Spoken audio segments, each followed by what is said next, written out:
Can we go to an audience? I'm going to bring you all in. An audience question from Samuel Hague, please. Where are you, Samuel? Hi. My question is, what can the international community, especially the US and India, can help to bring about peace to Sri Lanka? Now, Douglas, can I put that question to you? Because it's quite interesting that the British government appointed former Defence Secretary Des Brown as the peace envoy for Sri Lanka, which apparently has been rejected by the Sri Lankan government, which is slightly surprising. What about international pressure and involvement? Is there going to be any future there? Yeah, international pressure should be brought on the LTT. No, I'm asking you about the Sri Lankan government. Yes, the Sri Lankan government, I mean, you cannot have other people meddling in these affairs in the sense of now the allegation that are being made about genocide and then ethnic cleansing, discrimination. I mean, these words are used by Tamils not in the normal manner of the English term, what you would understand. Douglas, the point is that over the years, had more or less permanent engagement by Norway in this. We've had the US, the UN, India, Britain, the EU as a whole, all trying to promote some kind of peaceful future. There have been ceasefires, there's been end of ceasefires. Is there a way forward that the international community can play a part to bring about peace for Sri Lanka? Since 1985, the government has had discussions with the LTT, starting from Bhutan and from Nepal. It has gone on right up to 2006. Now, 2003, that during the ceasefire, Tamils walked out of the thing. And before that, prior to that, from Bhutan itself, every time the ceasefire was on, the Tamils walked out, but they used that ceasefire time to get arms, train their cadres, and they have brought huge amounts of weapons, and this is how the ceasefire. And during the last few years of the ceasefire, they killed... I'm trying to look forward here. Yeah, is there a role for the international community now? Yeah, they killed... Forward. Yeah, they killed the Tamil people there. No, now, forward, please. Yeah, the forward is, a democracy cannot tolerate terrorism. So the countries will have to help, the international community will have to help to defeat terrorism, because these communities can live peaceably, just as the Muslim gentleman said. But is there a role for the international community or not now? No, there is no role at the moment for the international community. Okay, Suren, you and the LTTE have been very involved in lots of negotiations, mainly hosted by Norway and others. Do you see an international role that can help the process forward in Sri Lanka? Jeremy, not me personally, but... however, the international community has a very important role to play in this matter, because it's not anymore an internal matter. It's responsibility to protect the civilians of the Tamil civilians in Sri Lanka.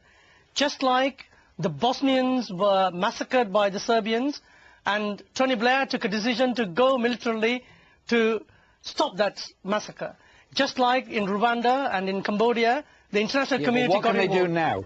They should first call and implement a permanent ceasefire so that the people can be saved, and international community should send assistance, humanitarian assistance. There is no antibiotics, there is no oxygen in the Vani area.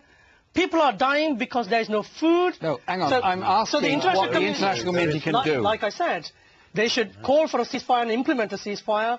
They should send medical aid and food and humanitarian supplies. And then they should participate in the peace process, so that there will be a permanent solution, a political solution. Can I bring in Lord Naseby at this point? Michael, you've spent many years involved with Sri Lanka and indeed been involved in many of these discussions and negotiations. Is there now a role for the international community despite the rejection by the Sri Lankan government? The international government, international agencies must continue, the co-chairs, the UN, the US, India, to appeal to the Tigers to release the civilians. Those civilians must be given a safe passage out. And that appeal must continue, and those countries, the international community, must stop the money going to the Tamil Tigers. Do you think, I'm sorry, Tamil Forum are one of the areas where the money is coming from. Do you think, though, the Sri Lankan army should also be involved in the ceasefire? No, because these are terrorists. And this is a duly elected government. They can either lay down their arms, which will be respected then, and that's absolutely right. Immediately they lay down their arms, then there must be an international element to go in and make sure they're safe. But They have to lay down their arms. That's what they must do. Can I bring Robert in at this point? Robert, the EU has brokered ceasefires in a number of places around the world, sometimes successfully, sometimes unsuccessfully, but it has made those efforts. Are we just recreating colonial problems here, and should we not be involved as the European Union, or do you think there is a real role? I think there's a real international role, and I've called for, and I'll repeat tonight, I think there should be UN peacekeeping forces in there to supervise what's going on. And if I will be the first, I'll tell you, I will be the first to stand back and say, yes, I was wrong. If the UN peacekeeping forces go in there and say there's no evidence of any bombing, there's no evidence of anybody suffering, or whatever, and if the Sri Lankan government and their supporters are so sure of their case and so convinced of everything, why are they refusing to allow people in?